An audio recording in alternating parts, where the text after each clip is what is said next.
മുഖ്യമന്ത്രിയോടും സർക്കാരിനോടും പരാതിയുമായി സീരിയൽ നടി രേഖ രതീഷ്.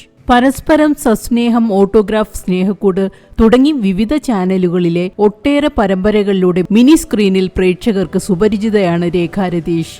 സ്വയം പരിചയപ്പെടുത്തിക്കൊണ്ടാണ് സർക്കാരിനെയും മുഖ്യമന്ത്രി പിണറായി വിജയനെയും അഭിസംബോധന ചെയ്തുകൊണ്ടുള്ള രേഖയുടെ വീഡിയോ തുടങ്ങുന്നത്. കഴിഞ്ഞ 8-9 മാസങ്ങളായി താൻ ജോലിയില്ലാതെ ഫ്ളാറ്റിൽ കഴിയുകയാണെന്ന് രേഖ പറയുന്നു. കഴിഞ്ഞ 2-3 മാസമായി ഒരു കൂട്ടം യൂട്യൂബർമാർ തന്റെ പിന്നാലെയുണ്ട് എന്ന് പറഞ്ഞുകൊണ്ടാണ് നടി തന്റെ പ്രശ്നം പറഞ്ഞു തുടങ്ങിയത്.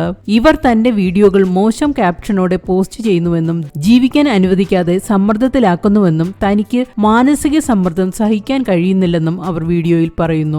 ജീവിക്കാൻ വേണ്ടി ഒരുപാട് കഷ്ടപ്പെട്ട് മുന്നോട്ട് പോവാൻ ശ്രമിക്കുന്ന സ്ത്രീയാണ് ഞാൻ, എന്റെ മകനു വേണ്ടി. പക്ഷെ ഈ യൂട്യൂബേഴ്സ് കാരണം എനിക്ക് ജീവിക്കാനുള്ള ശേഷി ഇല്ലാതാവുകയാണ്.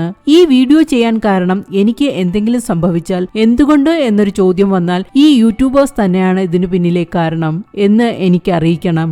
ഇതുകൊണ്ടെങ്കിലും ഇത് അവസാനിക്കണം. എന്നെ മാത്രമല്ല, എന്റെ ഫീൽഡിലുള്ള ഒരു കൂട്ടം ആൾക്കാരെ ഇതുപോലെയുള്ള കാര്യങ്ങൾ കൊണ്ട് ചൂഷണം ചെയ്യുന്ന ഒരുപാട് യൂട്യൂബേഴ്സ് ഉണ്ട്. ഇത്തരത്തിൽ അപഖ്യാതി പരത്തുന്ന യൂട്യൂബേഴ്സിനെതിരെ ശക്തമായ നടപടി ആവശ്യപ്പെട്ടുകൊണ്ടാണ് രേഖ വീഡിയോ അവസാനിപ്പിക്കുന്നത്.